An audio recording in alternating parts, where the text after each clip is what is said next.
So I said that suicide was tragic. We have polls, Pierce, that show that for decades, U.S. sympathy ran 60 to 70% for Israel, 15% for Palestine. Now they run 41% for Palestine, 36% for Israel, and other.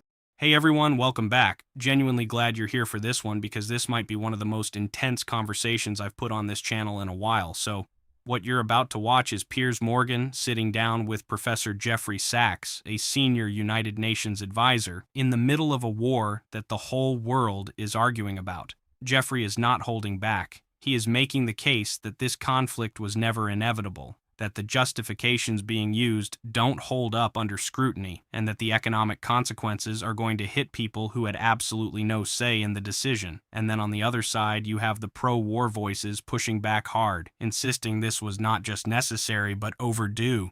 The tension in this one builds in a way I genuinely did not expect. So do yourself a favor and stick with it all the way through. The second half of this conversation is where it really opens up. Also, I always love knowing where this community is watching from. Drop your city or country in the comments right now. It genuinely makes this feel less like a broadcast and more like a conversation, which is exactly what I want this channel to be. All right, let's get into it. The new Ayatollah shares not only a name and a bloodline with his assassinated father, but also many of his hardline views.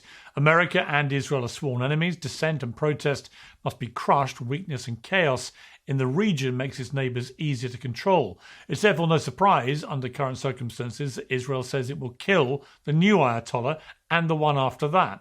None of this brings us anywhere closer to any of the stated justifications for going to war. In fact, it's the opposite. And many people are still struggling to answer the two prerequisite questions. Why is the US at war? And why does it have to be now? Well, last week, Marco Rubio, Secretary of State, and many others said it had to be now because Israel was going to do it anyway. The so-called imminent threat was actually the threat of a retaliation to Israeli aggression. Unsurprisingly, they hurriedly walked that back. But this narrative that the Israeli tail wagged the American dog is not going away. The Wall Street Journal reports that Senator Lindsey Graham flew several times to Israel in order to coach Netanyahu on how to persuade President Trump to join the war. And Antony Blinken, the former Secretary of State, said they've seen this playbook before. This has been a long story when it comes to Iran. And back during the Obama administration, the Israelis were pushing President Obama to take military action against Iran, and were warning that they would do it themselves if he didn't. And he wouldn't, because he thought the better way to get at the nuclear program, which is what we were focused on, was through very muscular diplomacy backed up by very, very strong sanctions that we rallied the world to put in place. And then we got the Iran nuclear agreement. Okay. An esteemed panel is standing by, and in a moment we'll hear from UN Ambassador Danny Danon, one of Israel's most senior diplomats who lives and works in New York. We will begin with Professor Jeffrey Sachs, a senior advisor to United Nations, who joins me now. Professor Sachs, always great to have you on Uncensored, but particularly after the last week or so. Just first of all, your overview about this war, which nobody wants to call a war, and where we are 9-10 days into it. It's a war, and thousands are being killed.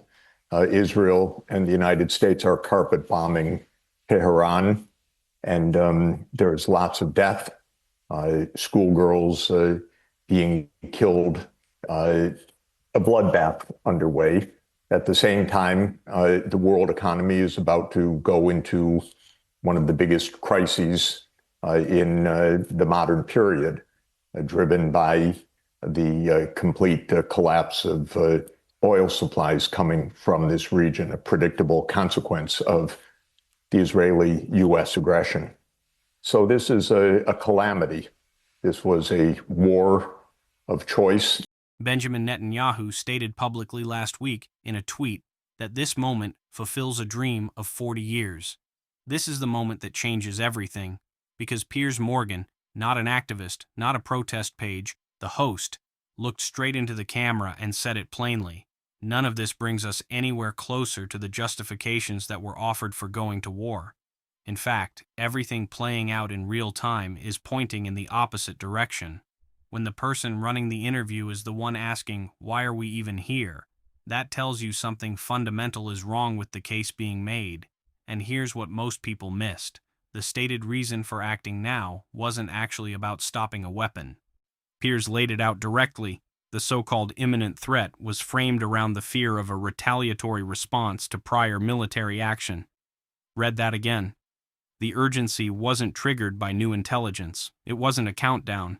It was a fear that another party would move first. That is not a legal justification for war. That is a reaction dressed up as a rationale. This matters historically. There is a principle in international law called the Caroline Doctrine, established in 1837, which holds that pre-emptive military force is only legally defensible when a threat is instant, overwhelming, and leaves no time for deliberation.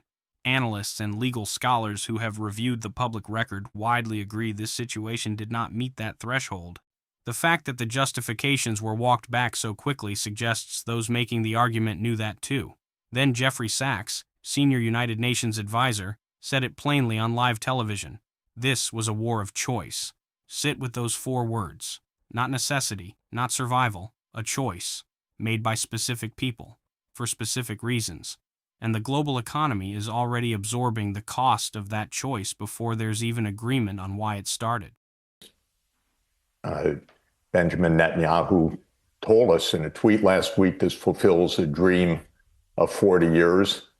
This is a war not caused only by Israel. This is a joint Israel-U.S. madness. The U.S. wants to rule the world, and Israel wants to rule its region, the Middle East, and they partner together. So it's not really right to say that Israel determined this or the U.S. determined this. This is a partnership. It was interesting that you had Tony Blinken on just a moment ago. He partnered in the genocide in Gaza.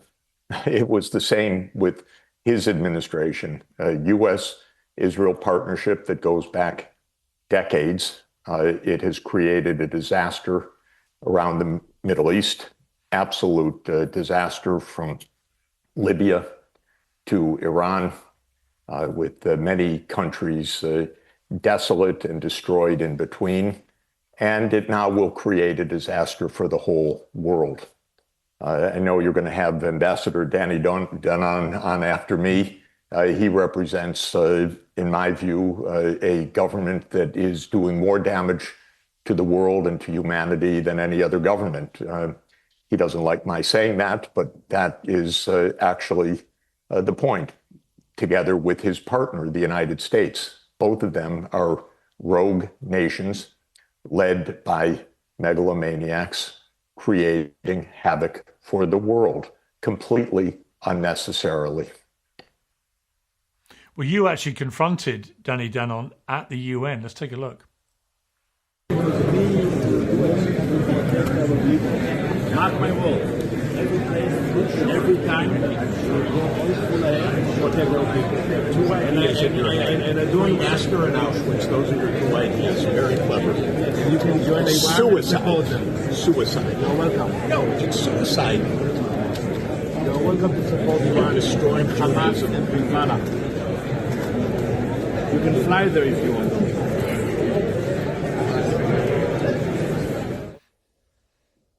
Yes. Well, it was an extraordinary encounter. What were you actually saying to him?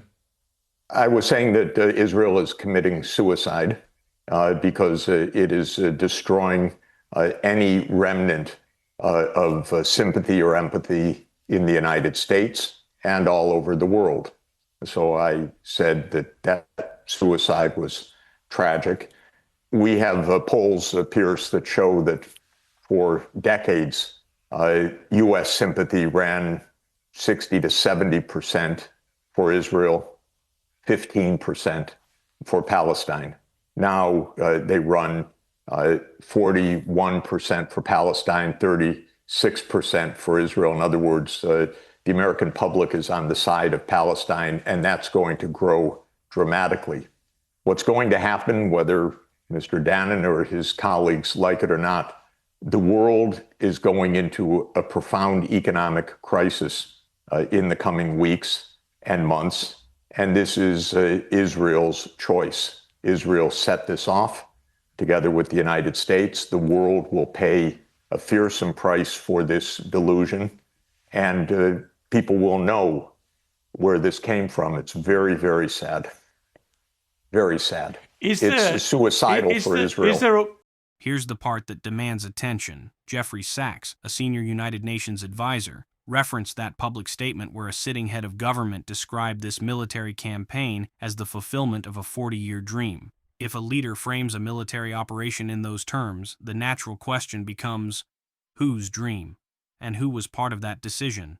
Jeffrey went further. He stated directly on air that the government being defended in that very segment was, in his assessment, doing more damage to global stability and international norms than any other government operating today. That is a serious claim. It landed the way it did because he delivered it without theatrics, calmly, precisely, and with the full weight of his professional credibility behind it. But this is the number I keep coming back to.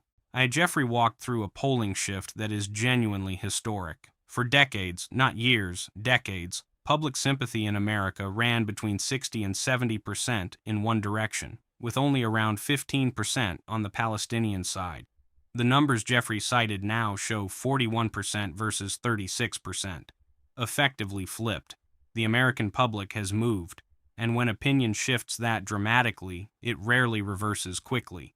What Jeffrey described as suicidal isn't emotional language for television. It's a strategic analysis. When a smaller nation's entire security architecture rests on the unconditional support of one superpower, and citizens of that superpower are now polling against that nation's actions for the first time in modern history, that is not a messaging problem. That is a strategic crisis.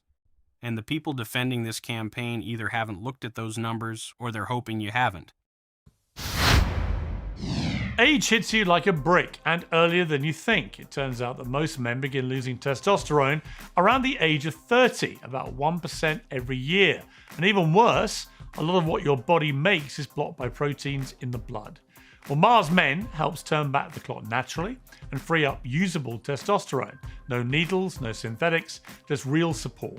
Users report feeling stronger, their recovery is better, and their energy is steady. Mars Men has 8 natural, clinically dosed ingredients. It's made in the United States and it's third-party tested. They offer a 90-day money-back guarantee with no risk. More than 91% of users report higher energy and thousands swear by it. For a limited time, Uncensored viewers get 50% off for life, plus free shipping and 3 free gifts at mengotomars.com. It's a perfect way to kick off the new year strong. That's mengotomars.com for 50% off and 3 free gifts at checkout. After your purchase, they will ask you where you heard about them. Please support our show and tell them that I sent you. Right, is there a way that it could work? In the sense that it appears from the amount of missiles that they're putting up that the Iranian capacity to attack back is receding very quickly, which is unsurprising given the overwhelming superiority, of course, of the American military coupled with the Israeli military. But is there a moment in here where if all their military firepower is pretty well taken out, that the regime begins to collapse from within?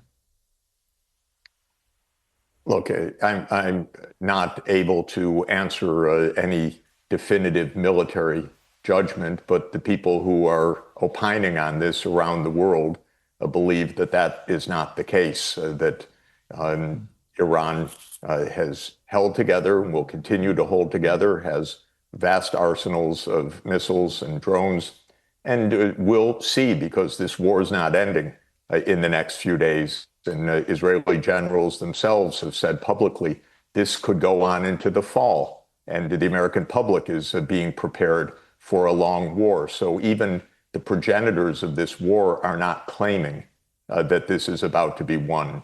After everything we just walked through, the retreating justifications, the polling collapse, the economic signals, the conversation then arrives at the simplest possible question.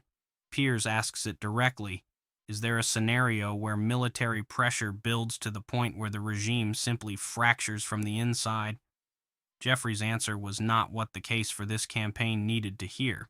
He assessed that Iran has demonstrated sustained internal cohesion, will continue to hold together, and commands substantial missile and drone capabilities.